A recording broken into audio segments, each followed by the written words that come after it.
Olá, engenheiro, futuro engenheiro civil, tudo bem? Então, Prof. Edu aqui para um vídeo geotécnico muito importante para você que está se preparando para um concurso ou querendo estudar na nossa temática da nossa aula de hoje, que vai ser sobre SPT. Antes da gente iniciar a nossa videoaula, não se esqueça de curtir o canal aqui, dar o seu joinha, porque aqui sempre tem muitos vídeos sobre assuntos geotécnicos para você que é estudante ou profissional na engenharia civil. E além disso, caso você queira se aprofundar nos assuntos geotécnicos na mecânica dos solos, eu tenho um e-book gratuito aqui na legenda do vídeo que vai tornar você aumentar os seus conhecimentos dentro da mecânica dos solos. E aí, antes da gente começar a nossa aula, é importante eu destacar para você, caso você esteja se preparando para um concurso na engenharia civil, que essa temática SPT é um assunto muito cobrado pelas bancas nas provas de concurso. Então, quando você estiver fazendo a sua prova, preparando para alguma prova específica, tenha em mente que este assunto SPT você tem que estar muito bem afiado, tá bem? Então, vamos lá.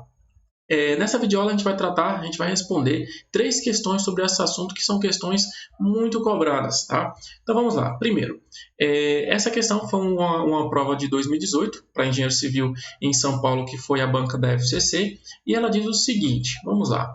O engenheiro responsável pelas obras de fundação de uma edificação deve acompanhar as sondagens à percussão para o reconhecimento da capacidade de suporte do solo local.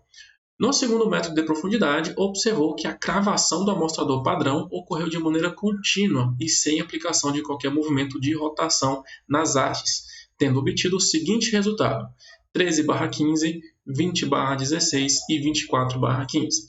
Tendo identificado que o solo ensaiado se trata de uma areia, o engenheiro determinou que o índice de resistência à penetração N nessa profundidade é igual a... Aí a questão deu as alternativas de A a E, 24, 57, 44, 37 e 33. Vamos discutir sobre essa questão, sobre o assunto que trata dessa questão. Ela falou que teve 3 segmentos de penetração. E aí você tem que entender como que interpretamos esses segmentos de penetração. A questão é, no que tange a teoria da realização do ensaio SPT, são anotados a cada metro de profundidade, ou seja, a cada metro que a haste perfura o solo, são anotados 3 segmentos iguais de 15 centímetros de penetração. Por isso que aqui cita 13/15, 20/16 e 24/15. Nos primeiros 15 centímetros, foram necessários 13 golpes do martelo para cravar a haste nesses 15 centímetros. Nos outros 15 centímetros necessitou de 20 golpes e nos últimos 15, 24. Aí vocês perguntam, opa professor, mas espera aí, aqui não tem 16 centímetros no segundo segmento anotado? A questão é, na teoria, como eu falei, são anotados 3 segmentos de 15 centímetros. Totalizando 45 centímetros. A questão é que, na prática da realização do ensaio, muitas das vezes, quando a haste penetra no solo, muitas das vezes pode acontecer de não penetrar exatamente os 15 centímetros. Então, são anotados a quantidade que foi penetrada para alcançar o mais próximo possível esses 15. Por exemplo, se tivesse anotado aqui 20/17, foi porque esses 2 últimos centímetros ultrapassou os 15, em que não anotou exatamente nos 15 centímetros. Então, essa interpretação é fundamental para que você entenda como entender os números de golpes referente a cada um dos segmentos de 15 centímetros. Então, essa é a primeira parte de interpretação dessa questão. A segunda é o índice de resistência à penetração dessa camada de 1 metro. Como eu falei, os valores de NSPT, ou índice de resistência à penetração, eles são anotados no laudo de sondagem para cada 45 centímetros penetrados. A questão é que, para fazer o cálculo da capacidade de carga pelo SPT, quais são os segmentos de 15 centímetros que a gente considera como sendo o índice de resistência à penetração? A gente considera o valor para fazer o cálculo da capacidade de carga como os últimos 30 centímetros de penetração. Em outras palavras, os 15 primeiros centímetros são desconsiderados no cálculo de capacidade de carga. Ou seja, esses 13 golpes dos 15 primeiros centímetros, eles são desconsiderados no cálculo. Muitas das vezes ele é anotado no laudo de sondagem. Então, nesta questão em específico, qual vai ser o NSPT, ou Índice de Resistência à Penetração, para o cálculo da capacidade de carga? Os últimos 30 centímetros, que nos dá 20 golpes mais 24 golpes. Isso totaliza, então, 44 golpes, que é a nossa letra C. Então, quando você for ler um laudo de sondagem, muito cuidado nessa sua interpretação. Alguns laudos eles mostram os 30 centímetros iniciais e 30 centímetros finais. Entenda que no cálculo da capacidade de carga, o NSPT que a gente considera daquele 1 metro analisado é os 30 centímetros finais. Tá bem? Então vamos lá para a próxima questão. A segunda é também uma questão da FCC, no ano de 2018, lá para o estado do Amazonas. E aí cita o seguinte: para definir a programação de sondagem de simples reconhecimento dos solos, das fundações de uma edificação, de um edifício a ser construído, com área de projeção em planta de 2.000 metros quadrados. O número mínimo de sondagens a ser estipulado é... Aí ele dá as alternativas. Muito cuidado com esse tipo de questão, porque número de furos a ser realizado numa edificação para fazer o cálculo da capacidade de carga e etc., ele é muito pedido nas bancas de concurso. Vamos lá para as informações fundamentais que você precisa saber sobre essa questão de número de furos, número de sondagens que devem ser realizados. Ela diz respeito à área propriamente dita da projeção em planta, que é o seguinte: na norma de SPT diz que devemos realizar no mínimo um furo a cada 200 metros quadrados de área em projeção do edifício para área de até 1.200 metros quadrados. E a segunda informação, uma sondagem para cada 400 metros quadrados que exceder 1.200 metros quadrados para a área entre 1.200 e 2.400 metros quadrados. Meu Deus, professor, o que é isso? Vamos por partes. Primeiro, a gente faz para até 1.200 metros quadrados 6 furos. Por quê? Porque a gente tem que fazer pelo menos um furo a cada 200 metros quadrados. Se a gente dividir 1.200 metros quadrados por 200, temos 6 furos. Em outras palavras, 6 vezes 200, que nos dá 1.200.